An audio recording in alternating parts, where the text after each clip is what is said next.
خواتین وزیر اعظم ہمارے سامنے.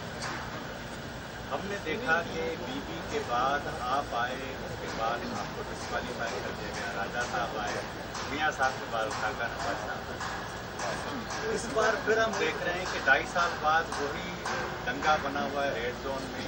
آج ٹکلا پھر ڈی چوک پر کھڑے ہیں. یہ جمہوری حکومتیں اسٹیبلشمنٹ کی ہوں یا الگ عوامی حکومتیں, ان کو یہ تھریٹ کیوں ہوتے ہیں؟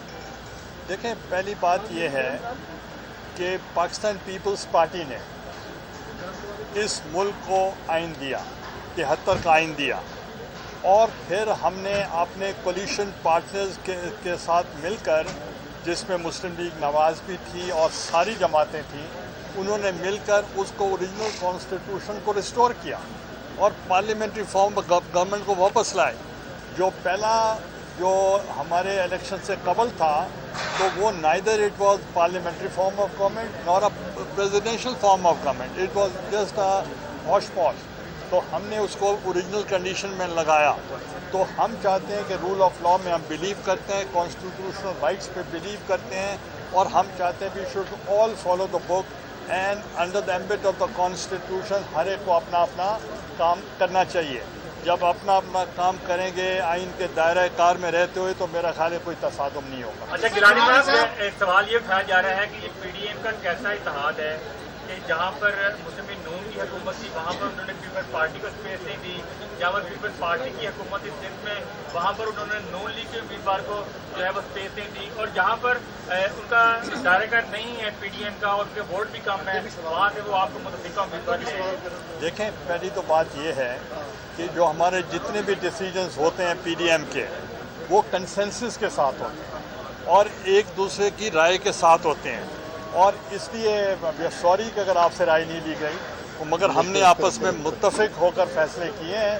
تو اس لیے ہمیں I am grateful to my own party and the P D M leadership کہ انہوں نے مجھے کینڈیڈیٹ.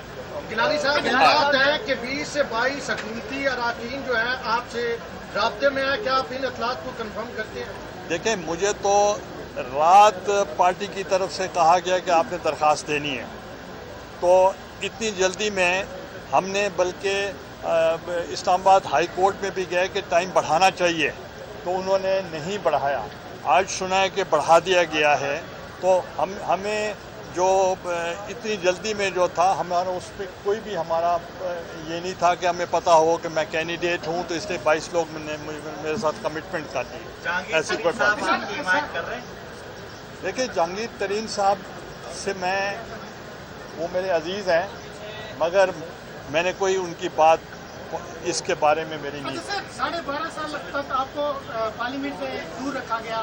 اگر یہ بات بھی سامنے آ رہی ہے کہ اگر آپ یہاں سے سینیٹر منتخب ہوتے ہیں تو نیکسٹ جو چیئرمین سینٹ ہوں گے وہ یوسف گیلانی صاحب ہوں گے, تو کیا آپ ان طاقتوں کے ساتھ پھر چل سکیں گے؟ دیکھیں, پہلی تو بات یہ ہے کہ ابھی فیصلہ پی ڈی ایم نے کیا ہے کہ تمام سینیٹرز کو, امیدواروں کو انہوں نے ٹکٹیں دی ہیں. اب اس میں کتنے لوگ کامیاب ہوں گے, وہ جو میجورٹی آئے گی وہ آپ کے سامنے ہوگی, اور اگر ہمیں ووٹ کریں گے تو we'll be thankful to them. مگر ایک چیز میں آپ کو واضح کرنا چاہتا ہوں, جو لوگوں نے میرے ساتھ کام کیا ہے as a speaker of the National assembly اور ایز پرائم منسٹر, ان کو پتہ ہے کہ ہم نے کتنے جوڈیشس طریقے کے ساتھ اسمبلی کو چلایا ہے, اور اسی طریقے سے آپ کو موازنہ معلوم ہوگا.